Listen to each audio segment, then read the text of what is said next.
Alors, pour commencer cette partie crêpe, en fait on n'a pas besoin de grand chose comme vous l'avez vu. On va juste commencer à mettre le beurre à fondre, qu'on a ici, dans une petite casserole qui contient un tout petit peu d'eau, ça va aller très vite. Pendant que le beurre fond, la première chose qu'on va faire, ça va être de mélanger la farine, d'accord, avec la levure, le sucre, le Pro Zéro qu'on a ici, et une petite pincée de sel. Ça, c'est pour la partie pâte à crêpes.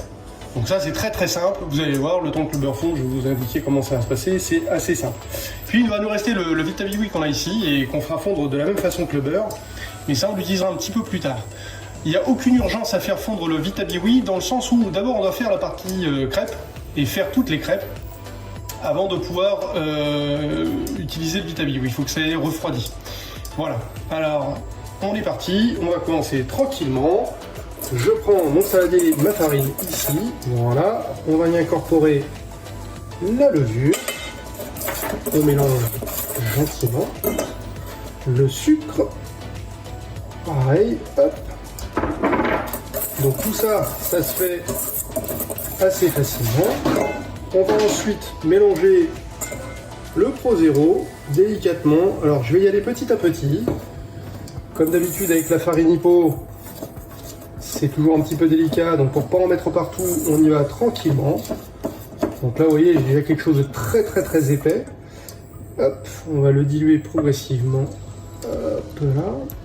Alors il est important que le Pro Zéro pour le coup soit à température ambiante. Si on avait du Pro Zéro au frais, là on aurait un petit souci par rapport à la levure. La levure aurait du mal à monter. Voilà, comme ceci. Là, je vais pouvoir bientôt finir d'incorporer. Et alors là, vous ne le ressentez pas, mais moi j'ai senti que l'appareil, ça s'épaissit un tout petit peu. Entre la farine hypoprotéique et la levure, il y a quelque chose d'un petit peu plus épais. Je vais mettre le reste de Pro Zéro. Hop. Finir de mélanger. Comme ceci. Et ensuite, petite pincée de sel. Alors, si vous en mettez trop, il y a une petite astuce. Il faudrait rajouter un petit peu de sucre dedans. Mais on va éviter, une pincée de sel, c'est vraiment juste pour accentuer le goût de la pâte à crêpes. Voilà. Donc, le beurre est gentiment en train de fondre, comme vous voyez. Voilà, j'ai mis de l'eau frémissante au fond de ma casserole, hein, pas besoin de mettre une eau super chaude, il n'y a pas besoin de la faire bouillir. Vous voyez, ça fond tranquillement. Pendant ce temps-là, mon appareil à crêpes, lui, il épaissit toujours. Donc tout va bien. Je ne sais pas si je vais prendre une petite cuillère, peut-être éventuellement pour vous montrer. Hop. Voilà, vous n'allez pas le voir, mais pourtant, je vous assure que quand vous plongez votre cuillère dedans, vous sentez un petit peu de résistance. Alors, ça continue d'épaissir tranquillement. Ça me laisse le temps, hop, de prendre un petit coup d'éponge et d'essuyer sur les côtés. Bien, donc mon beurre, là, il est quasiment fondu. Il reste un tout petit bout, mais c'est pas très grave, puisque avec la chaleur, en fait, ça va continuer de fondre. Hop, ça me permet juste de les goûter, de le poser à côté de mon récipient ici. Et je vais commencer à poser mon Vitabiwi au bain-marie, de façon à ce que lui aussi ait le temps de fondre. Alors, pour le Vitabiwi, c'est pas compliqué. On va utiliser une spatule pour le remuer de temps en temps. Faites attention juste à ne pas vous brûler les doigts, donc allez-y très tranquillement. Donc pour l'instant, c'est pas le but de l'opération. Je déplace mon récipient ici, vous voyez, là entre temps, ça a vraiment épaissi. On n'a plus du tout quelque chose de liquide. Donc mon beurre, je vais l'incorporer en fouettant énergiquement mais progressivement. Et là, on a un appareil à crêpes qui est prêt.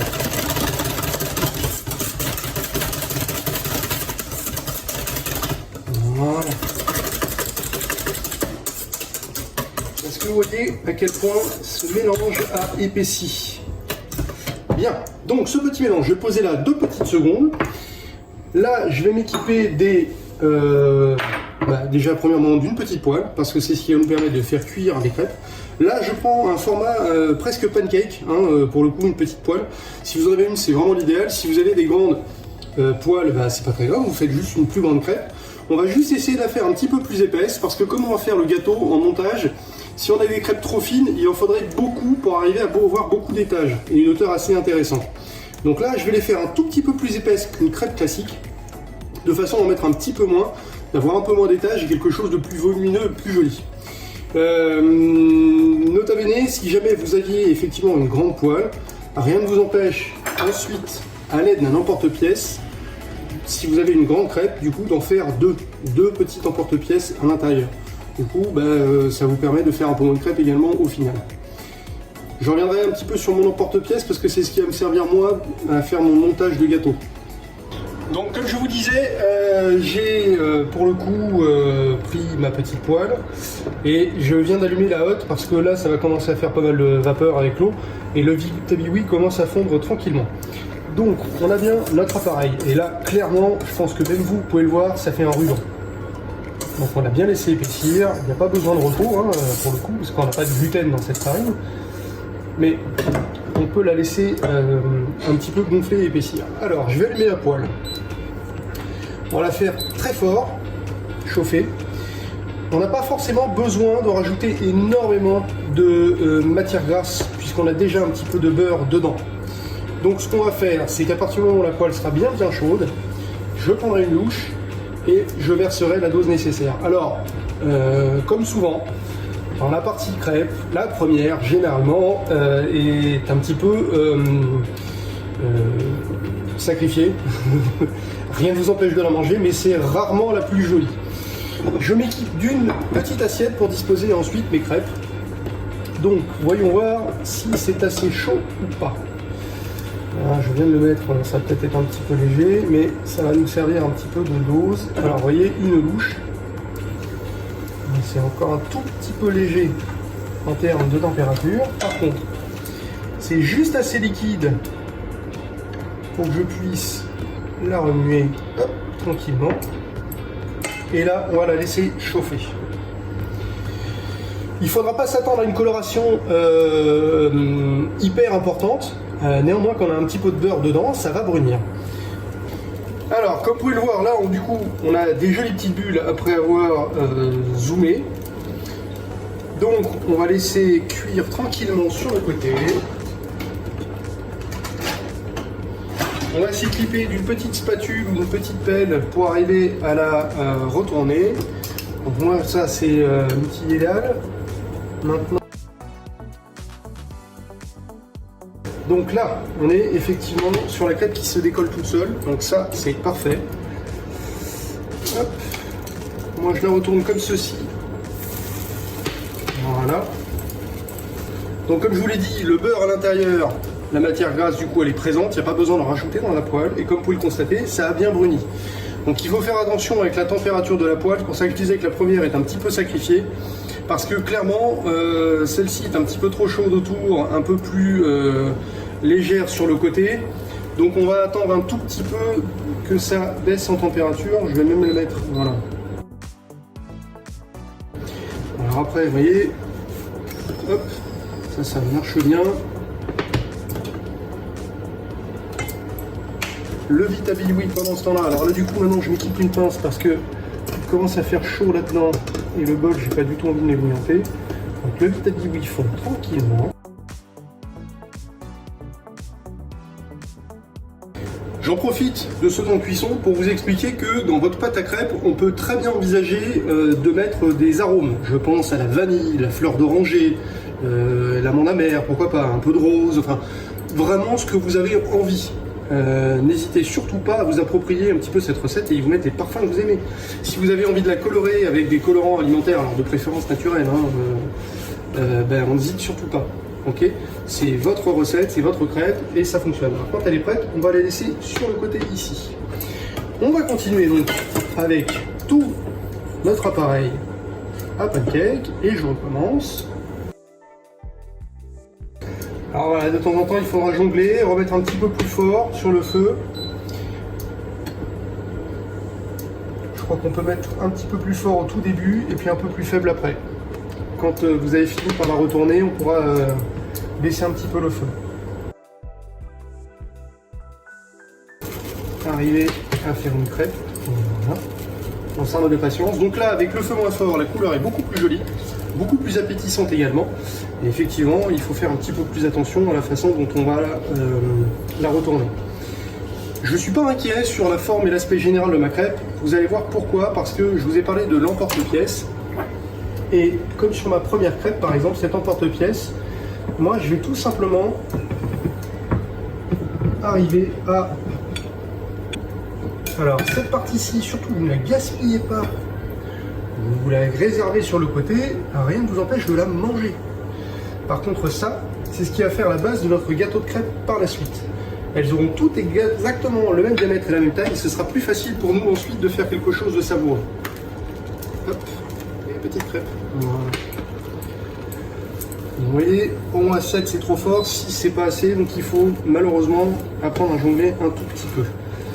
On sait que la farine Hippo est un peu plus délicate à travailler, mais on ne s'affole pas, on aura quand même quelque chose de savoureux à la fin. Ici, je vais la mettre ici et elle va refroidir tranquillement. Et on continue.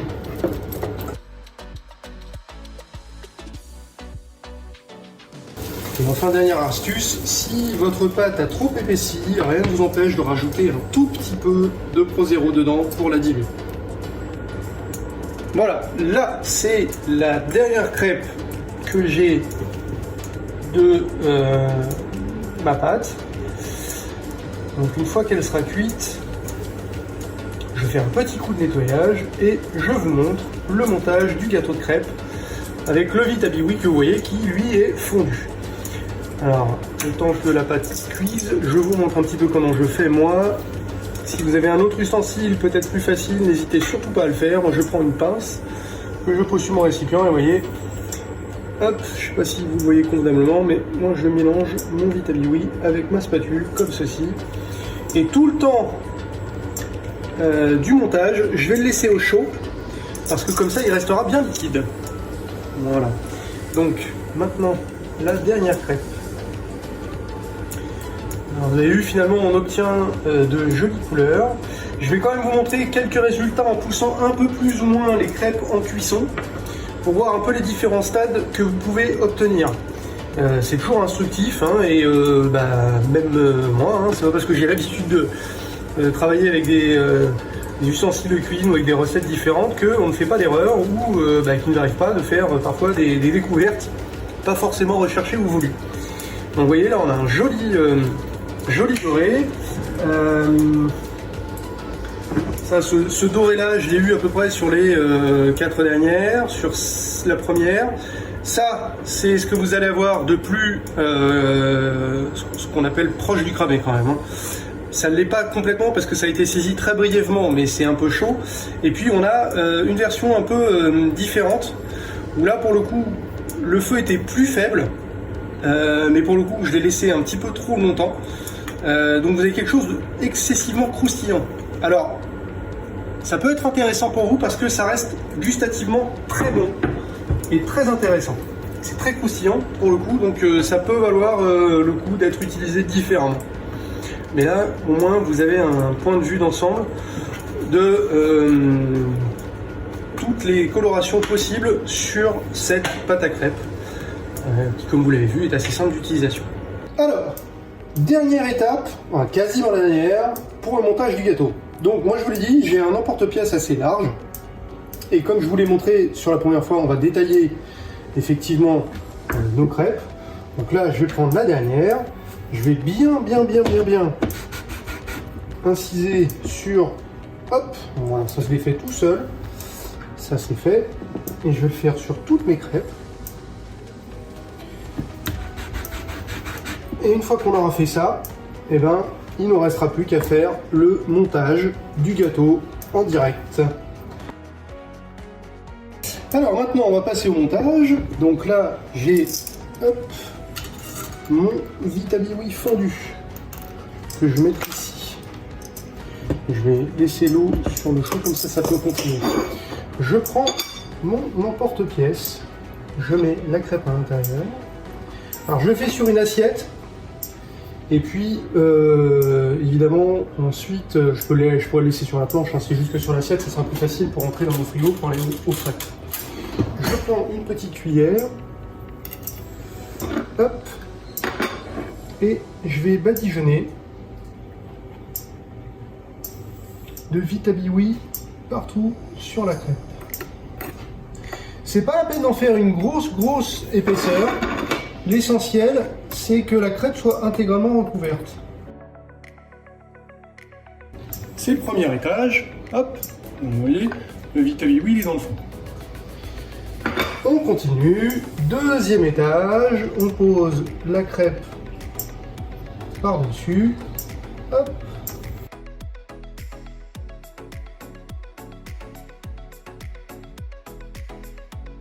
Si vous êtes très gourmand, rien n'empêche, plutôt que d'avoir que du Vitabiwi fondu, vous pouvez faire des petits copeaux de Vitabiwi, ça donnera un petit peu de croquant à l'ensemble. Hop, encore un étage, jusqu'à ce qu'on ait tous nos étages de fait. Alors moi du coup avec mon appareil à crêpes j'ai pu en faire une dizaine parce que j'ai réduit un petit peu les lots, j'ai fait une recette pour 2. Mais avec une recette pour 4, du coup, vous arrivez bien à facilement 20 crêpes. Donc là, le gâteau que je fais étant assez complet, même si l'emporte-pièce c'est pas énorme, hein, c'est facilement pour 2 personnes. Alors là, j'ai fini la dernière couche de Vitabiwi fondu. Donc vous voyez, alors c'est normal, hein, tant que ça fond un petit peu, vous pouvez éventuellement en avoir un petit peu qui part sur le côté. Là, on a une jolie surface. Je pose la dernière crêpe. Voilà, comme ceci. Et ce petit dessert, je vais le mettre au frais pendant 30 bonnes minutes, afin qu'il prenne, que le Vitabiwi se durcisse et qu'on ait un gâteau compact. La seule chose qu'on aura à faire, c'est passer un petit coup, le couteau autour du cercle, afin de pouvoir le détacher sur la fin. Nous en sommes donc à la dernière étape de ce petit gâteau de crêpes. Alors, voyez, là c'est bien pris, c'est bien dur. Je vais m'aider. Alors déjà, première petite chose, est-ce que... Ouais, ça, c'est bien, c'est nickel, c'est compact.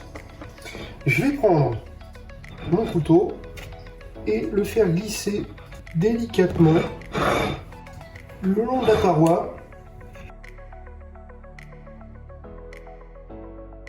Ça a l'air. Donc là, en fait, on le pousse avec la main de la façon la plus délicate qui soit.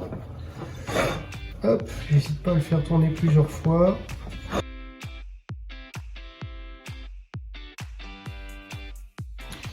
Donc, là, ce qu'on voit, je pense que, hop, là, c'est mieux dans ce sens-là. Là, on a toutes les couches. Alors, celle-ci était un petit peu plus fragilisée, on a peut-être dû aller un petit peu plus doucement. Mais globalement, partout, on a quelque chose d'assez compact. Alors, moi, ce que je vous propose ensuite, derrière, c'est quelque chose de très simple. On prend de la poudre de thé matcha et on a tous des petites passoires à thé qui traînent dans les tiroirs et on va simplement saupoudrer ceci, le gâteau. Après ça, je reprends ma jolie spatule que j'avais tout à l'heure pour mes crêpes et il ne me reste plus qu'à déposer mon gâteau de crêpes comme ceci. Et je vous propose également de le dresser sur une assiette assez foncée de façon à faire ressortir les couleurs. Ce qu'on peut faire également, c'est récupérer, vous voyez, les anciennes petits bouts de crêpes. On peut tout simplement également les remettre sur l'assiette. Voilà, en formant une petite rose, c'est tout mignon, ça évite le gaspillage, et puis surtout c'est beau, donc pourquoi s'en priver en fait. Voilà. Hop, comme ceci. On peut également, avec les restes de thé matcha, hop, voilà. Et là, vous avez une assiette très sympathique, super simple. Et assez vraiment appétissante. Voilà, c'est plutôt un gâteau pour 2 parce que c'est quand même assez dense. Vous allez le constater par vous-même. Là, je vais vous le découper et vous allez constater à quel point c'est quand même bien gourmand. Hop là. Donc, on a quelque chose de bien complet, de super fondant. Voilà. Donc ça, on peut le repositionner comme ceci. Voilà. On peut très bien, vous voyez les petits morceaux qui se détachaient sur le côté, on peut s'en servir pour la décoration aussi. Hop là. Voilà. Donc c'est quelque chose de super savoureux, super appétissant, très moelleux, très complet. Et vous voyez, pour deux, c'est vraiment largement suffisant. Donc là, je vous en mets une petite vue bien sympathique du dessert. Et vous voyez que c'est quand même encore bien crémeux. Je vous le fais tourner. Voilà. On peut laisser un petit peu plus longtemps au frais. Il sera encore plus croustillant et croquant. Mais là, c'est vraiment un pur régal. 30 minutes maximum au frais. Et il n'y a plus qu'à déguster pour un gâteau d'anniversaire. Pour les gamins, c'est top.